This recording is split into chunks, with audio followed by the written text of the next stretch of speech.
Okay, so let's get to radical Reconstruction. We'll start with some of the questions that needed to be answered when Reconstruction began. Of course, we started with presidential Reconstruction, went through some of its impact, and now I'm bringing up these questions because now is when they will truly be answered. Immediately after the war, of course, there's quite a bit of chaos. Lincoln had his plan, was unable to put it into practice. So I'm going to start with these questions, and I'm going to give a little bit of the response of Frederick Douglass, and then we will get into radical Reconstruction. So some of the questions. The war is over. On what terms would the Confederacy be allowed back into the Union? Remember, Johnson, very lenient. Swear loyalty, swear that you will support emancipation, you're in. Radicals look at it a little bit differently, and you'll see that in here in a little bit. Who would establish the terms of Reconstruction, Congress or the President? Again, a big question. Johnson had his views, Congress had theirs. What was to be the place of the freed African American in the South? This is an issue that would continue really throughout the rest of that century. Did abolition mean that African Americans would now enjoy the same status as whites? This was a major question. Many radical Republicans didn't think so. They were fine with freedom, even some with the vote, but not everybody supported full citizenship or full rights. How should the South be dealt with? Should it be forgiven and the Union to move on, or should it be punished? Radical Reconstruction, radical Republicans sought punishment and vengeance. What was to be done with Confederate leaders who were seen as traitors by many in the North? Again, a big question. Do we punish them? Do we give them their rights back at all? What now? So Frederick Douglass, now this is written in Douglass Monthly, his paper in 1862, so this is well before the end of the war. But he asked, what shall be done with the slaves if emancipated? What shall be done with them? He says. Our answer is, do nothing with them. Mind your business and let them mind theirs. Your doing with them is their greatest misfortune. They have been undone by your doings, and all they now ask and really have need of at your hands is just to let them alone. They suffer by ever interference and succeed best by being left alone. We only ask to be allowed to do with ourselves, subject only to the same great laws for the welfare of human society which apply to other men. Don't pass laws to degrade him. Let him alone. That is Frederick Douglass and his view. Very interesting when we kind of look at the big picture, especially when we look at some of the social engineering of the 20th century and how Douglass, from the middle of the 19th century, looked at how those things could affect African Americans. So, how did the radicals handle this? Let me scroll down and get there. December 1st, 1865, the 39th Congress met for the first time. Republicans outnumbered Democrats more than 3-1. Johnson again had proclaimed Reconstruction complete and the Union restored, but few agreed with him. Events in the South had convinced even the most moderate Republicans that the need to protect African Americans, and indeed all of free labor in the South, and establish basic rights and citizenry for free people. Most also believed that Congress could and should withhold representation from the South until reconstructed state governments met certain conditions.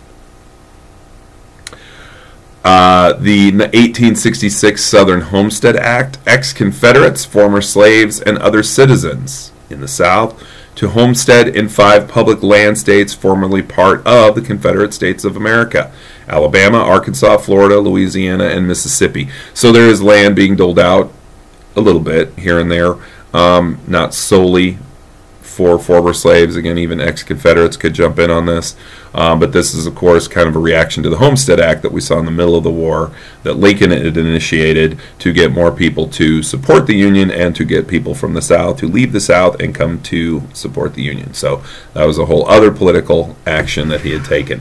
But now to get to Congressional Reconstruction. Radical Republicans challenged presidential Reconstruction. They challenged Johnson, and they had a strong majority. Many new congressmen in the 39th would take action. A group of radicals were not about to let to allow Johnson to be steamrolled by the South. They wanted change, and they made it happen. They believed African Americans should enjoy the same rights as whites, and they wanted to punish the South. They believed this was an extraordinary time, and that the federal government should be empowered to enforce this change. And this is really a large part of when we see the federal government empowered. Lincoln would expand the powers of the presidency to brand new levels. Many people still are unhappy with it. But Congress as well would empower the federal government in new ways. Very much, this is why we see this break from Jeffersonian America to Lincolnian America. One could put Jacksonian America in the middle there, but I would say Jeffersonian to Lincolnian. So on the first day of the 39th Congress, Republicans joined up to exclude newly elected congressmen from the South. They set up a joint committee on Reconstruction to evaluate whether electees from southern states were entitled to sit in Congress. And in the meantime, former Confederate states had no representation in Congress. Now remember, Johnson wanted them to be he wanted them all to be sat and to take power right away, but these Northerners, these radicals say no. They would also authorize a bill which extended the Freedmen's Bureau and gave it more authority. Johnson would veto this, but Congress would pass a slightly different version, the Civil Rights Act of 1866. This group also devised the Civil Rights Bill to extend the Freedmen's Bureau, provide more opportunity for African Americans, as well as extend citizenship and guarantee of certain rights to all citizens, including African Americans. Now, of course, some of these rights were still not given to women. That's a whole other issue. Johnson vetoed the Civil Rights Act, of course. They would pass it over his veto. The Civil Rights Act of 1866 defined all persons born in the U.S., except Indians, not taxed, as citizens, and listed certain rights for all these citizens, including the right to testify in court, own property, make contracts, bring lawsuits, and enjoy full and equal benefit of all laws. It restricted state authority on the grounds that the rights of national citizenship took precedence over the state actions. The law further expanded federal powers in unprecedented ways and challenged traditional concepts of states' rights. Though the law applied to all citizens, its most immediate consequence, of course, was to benefit African Americans. Now, oh my gosh, what about all these black codes and all that treatment, etc., etc.? That would happen, of course, immediately after the war. And this is in December of 1865 is when this Congress is sat. But we know that over time, much of this treatment would return, and of course, by 1877, we have a complete return to the antebellum South. But again, we'll get there here in a minute. This was the first time that Congress had overridden a presidential veto of major legislation. Thus, we see the increase in power of the federal government. This is one of the legacies of the Civil War. For this, I highly recommend Drew Gilpin Faust's This Republic of Suffering, which not only do I think is the best book on the Civil War, I think it is the best book on any issue in American history. Drew Gilpin Faust, she was the president of Harvard. I don't believe she is anymore. One of the best historians you will ever read. I highly recommend her. She also wrote her dissertation on women in the South during the Civil War. Very accomplished, great writer. This Republic of Suffering, highly, highly recommend it. States' rights were clamped down on in many ways during this time. The government's power was expanded to maintain power of the states. Of course, this would change in 1877, as I said, but this laid the groundwork for much of the federal power that would come later in the century, that would dominate the progressive movement at the beginning of the 20th century, and would help to empower Franklin Roosevelt during his New Deal, as well as provide Lyndon Johnson the justification he needed during his Great Society programs. This was something recognized as revolutionary at the time. Senator Lot Morrill of Maine describing it as such, and this would forever change the nature of American government. They also molded the 14th Amendment to provide equal legal protection for African Americans, rendering them natural citizens to enjoy the rights thereof. This would be passed in 1868. The Reconstruction Acts of 1867 were really, this is really when these radicals began to take force. Their actions begin to have more impact. Again, going to the black codes and these southern state governments having this power under presidential Reconstruction, when radicals finally come to power, as you know, in the United States, it's not like when a new party comes to power, there's just immediate change. there is incremental change. That is how things happen. And this is what we see here with these Reconstruction Acts. These would strip the right to vote or hold office from former Confederate leaders. It divided the South into 5 military districts, with military commanders for each authorized by Congress to use military force to protect life and property, including the protection of African Americans and their property. Now, of course, this, I said it's revolutionary. It's quite revolutionary, and it is antithetical to the Southern way of life to allow African Americans property and legal protection of these people and their property. Each state was to elect delegates and hold constitutional conventions, and all adult male citizens were to vote except former Confederates who were barred from office under this proposed 14th Amendment. These new state governments were to permit black suffrage and ratify the 14th Amendment. After doing so, Congress would then evaluate whether these state governments were ready to regain representation in Congress. So again, this is much different than Johnson's view, right? Johnson says, hey, do these 2 things, you're in. For Congress, you're going to do these things, and then we're still going to analyze and see if you're ready to go.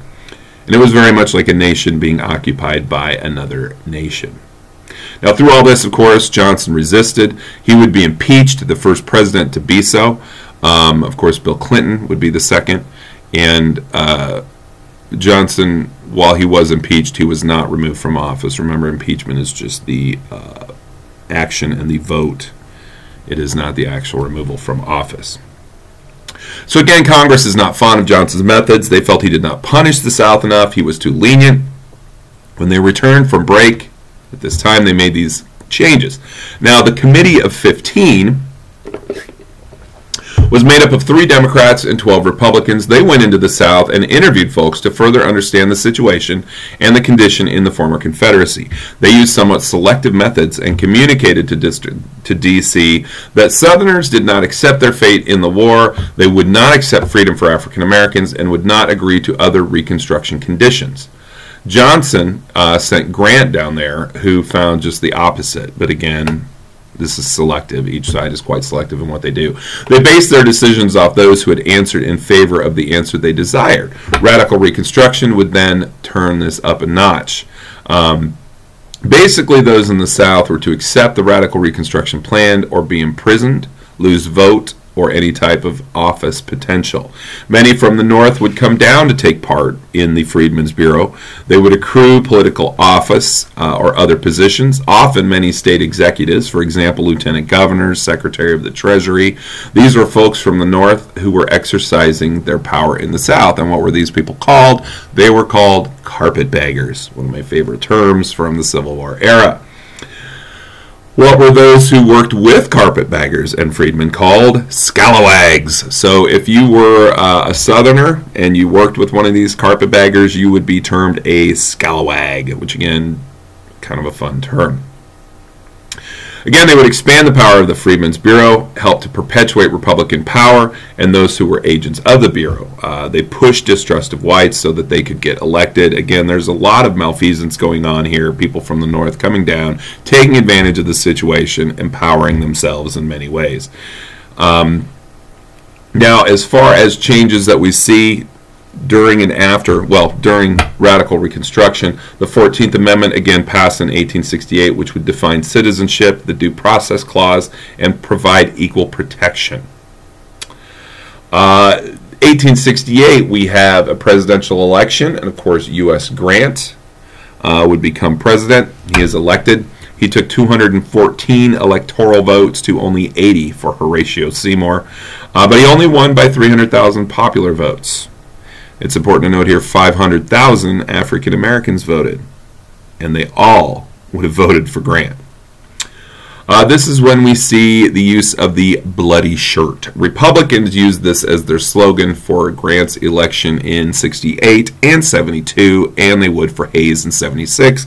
Basically, waving the bloody shirt meant, look, we went to war to save the Union, to save African Americans. We should be elected again. So those, again, that's the bloody shirt. There's also a group called the Red Shirts. The Red Shirts were a white paramilitary group Initially created in Mississippi, they would differentiate themselves from Republicans. They intimidated freedmen and Republicans, and in some cases would impact local and state elections by doing so. This kind of voter intimidation would, of course, continue well after Reconstruction and into the 20th century. The 15th Amendment would be passed in 1870. This would prohibit discrimination in voting. African Americans were now given the right to vote. New constitutions were put in place, former Confederate states, again to provide equal protection to all men. Now it is significant African Americans are given the right to vote. Who is not? Of course, women. Women are still denied the right to vote. They would not be given the right to vote until 1920. Why is this important? Women were very much at the head of the abolition movement. They worked to help African Americans be freed and to help them accrue essential rights after the war. And what happens? They're still denied the right to vote. Now, they are supportive of African Americans gaining the right to vote, but this would only increase the women's movement at this time. We really began to see the women's suffrage movement take off after this. Again, it begins in 1848 with Seneca Falls, but it is during this time when African Americans are given the right to vote, women are still denied the right to vote, where they sense the need to take more action. So, again, somewhat important.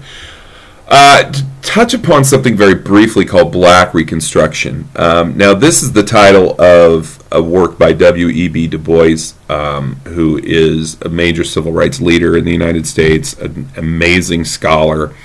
And basically what his work, it kind of reflects what I'm going to talk about here just for a short while, but the fact that African Americans they were agents of change, that African Americans were important actors in Reconstruction. They earned government positions, they helped to run states, they earned state, local, federal government offices. Again, the whole point of Du Bois's work is to prove that this happened. And this is not necessarily another part of Reconstruction, but it is important, I think, to recognize this idea of Black Reconstruction, the idea that African Americans were key to Reconstruction after the radicals were able to take power. Now, this is also something, of course, that upset many in the South and would kind of continue their antipathy toward the process. Now, by 1872, we have what was called the New Departure, and this is part of the 1872 election and beyond. Southerners began to somewhat accept Reconstruction measures and black suffrage, but they sought to restore political rights of former Confederates. And they also worked to elect conservative or moderate Republicans to avoid radicals being in control. We see some coalitions of Democrats and moderate Republicans in Virginia, Missouri, and Tennessee. Democrats would also attack Republicans for raising taxes, primarily because they were used for new schools, and who, of course, was using these schools? African Americans. They would continue to use terror, but again, this New Departure is kind of, apart from that, it's the sense that we have kind of a middle road here for some Southerners, where they recognize, okay, change is being made, let's try to minimize this change, though. And that is why we see them working more with the conservative or moderate Republicans in that sense. And indeed, there is increasing, even though we see this New Departure, we still see, as I mentioned, political terror, we see unrest, whites, and it comes from everywhere. So when I mention this New Departure, white Southerners are beginning to accept their fate a little bit. They still are fighting back a little bit, but nobody's happy really with how Reconstruction is going. White Southerners are upset about their treatment. They're disenfranchised. Some of them are disenfranchised. They feel overrun by African Americans. Again, the North is essentially occupying the South. African American Southerners are not happy. They felt more should be done. They were waiting for their 40 acres and a mule, and they were not getting it. Again, even with the Freedmen's Bureau being further empowered, radicals in charge, there is still somewhat limited progress in the South. White Northerners were not happy because they had put time, money, and energy into the South. They had put it into the Civil War, and they had spent quite a bit of money and lives on the war itself. So, with many white Northerners will just say that they were tired of Reconstruction. They were tired of the war. They were tired of Reconstruction. They wanted it to all be done. So even though many of these people may have the best of intentions, they don't always follow through with them. This will lead to the 1876 presidential election, which changes the scope of American history significantly. I've mentioned American history is the history of compromise. This is the perfect example. So the 76 election, Rutherford B. Hayes for the Republicans, Samuel Tilden for the Democrats. Hayes was a Civil War general. He was active in anti-slavery politics prior to the war. As David Goldfield said, his main attribute was that he was offensive to no one. The great Henry Adams would call him a third-rate non-entity. So what is Hayes? Hayes is not some majestic, charismatic leader who is going to bring the United States back up to its power. He's just somebody who offends nobody. He's vanilla. He's very nondescript, and this is who the Republicans want. They don't want anybody too radical. They need Democrat votes. They need conservative and moderate votes, so they don't want anybody too radical, and Hayes definitely fits that bill. Tilden would actually win the popular vote, and he had a lead of 184 to 165 electoral votes, but there were 20 electoral votes that were uncounted, and 185 was the required minimum. These 20 electoral votes that were uncounted came from disputed southern states. There was voter fraud, there was intimidation at the polls, and in some cases this fraud would include the symbols for each party were reversed. So somebody, for example, who could not read went in and looked at the Republican symbol and voted for that person, thinking they were voting Republican when it would actually be a Democrat. So there's all kinds of stuff going on. Again, this is a time of great corruption. And so this vote is kind of stalled. It goes to Congress. It goes to Congress. It goes to Congress. Nothing. No peace comes. No final decisions are made. No conclusions are rendered. An electoral commission is finally set up in January of 1877 to settle the dispute. This is made up of 5 senators, 5 representatives, 5 justices. 9 of these were Republicans, 6 were Democrats. They would come to this compromise. And again, this has been known as the corrupt bargain, the great betrayal, according to ex-slaves. For many Southerners, though, it would be called the Great Compromise of 1877. What did this compromise lead to? First of all, the Democrats would accept that Rutherford B. Hayes would become president. So the Republican Hayes would get the presidency, following a long line of other Republicans: Lincoln, Johnson, Grant, Hayes. Federal troops would be removed from former Confederate states. This finalized this process. There were some remaining in South Carolina, Florida, and Louisiana, but again, all of these would be removed due to this compromise. That is the end of Reconstruction right there. We're going to get to a little bit more here in a minute. One Southern Democrat was to be placed in the cabinet. David Key was named the Postmaster General, which at the time was a pretty powerful role. Construction of a transcontinental railroad using Texas and the Pacific in the South. Legislation to help industrialize the South. And Democrats and Southerners were to respect African American rights. So Republicans get 2 things. They get the presidency, and they get this supposed respect from Southern Democrats toward African Americans. And what do Southerners get? The North leaves the South. They are no longer occupied. Now, they get a few of these other things. I mean, the construction of the Transcontinental Railroad is a big deal. This legislation to help industrialize the South is important. Now, a lot of that doesn't actually even come to fruition, but the South needs to industrialize, it needs to modernize, and there's a recognition of this. So, these are the things that occur. What is the impact of this? Obviously, this returns the United States, well, it returns the South to its antebellum status. The state governments are in charge in the South again, and the federal government is very much minimized. This impact opens the way later for Jim Crow laws against segregation. Republicans leave the South again for the North. Redeemer Democrats would take control. These are conservative, pro-business folks. And this would also lead to what was called the Solid South. The Solid South, the Democrats in the presidential elections took the South every presidential election from this time until Richard Nixon. Pretty crazy. So again, the Solid South, the Democrats take control. Most important though, Reconstruction is now over. And its work is not completed, but we see the end of Reconstruction.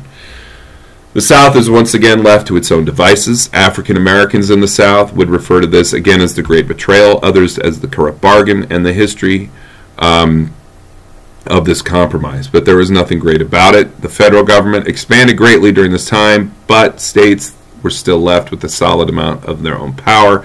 And in the South, this meant a return to the traditional treatment of African Americans.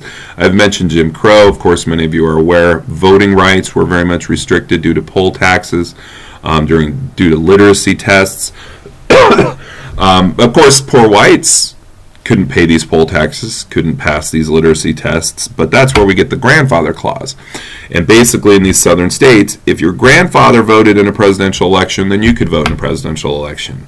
You didn't need to take the test, didn't need to pay the tax. Obviously that favors whites because no African American voted. No African American grandfather before 1876 ever voted in a presidential election. Whites, of course, did. So there are ways that they get around this. And of course, Jim Crow laws become front and center in the South, and the 1895 Supreme Court decision, Plessy versus Ferguson, essentially legalized segregation. One of the worst Supreme Court decisions of all time, really. Very much set American society back, Southern society back. And that's where we get to, of course, the Civil Rights Movement. In the 40s, 50s, and 60s, particularly in the South. Some people call this the Second Civil War. This is when African Americans are finally provided the promise that was, these promises that were made to them 100 years prior will finally come to fruition, and particularly under Johnson's presidency. I would say Truman is very much a civil rights president. He's not given the credit he deserves, but much of this really comes to bear under Johnson finally. So, but again, this compromise of 1877, I'll go back, one of the students had posted the quote that the Union won the Civil War, the Confederacy won Reconstruction, and that's very much true when we get to this 1877 compromise and the return of everything to the South. They're no longer held accountable like they were before. The federal government is out, and African Americans in the South will suffer.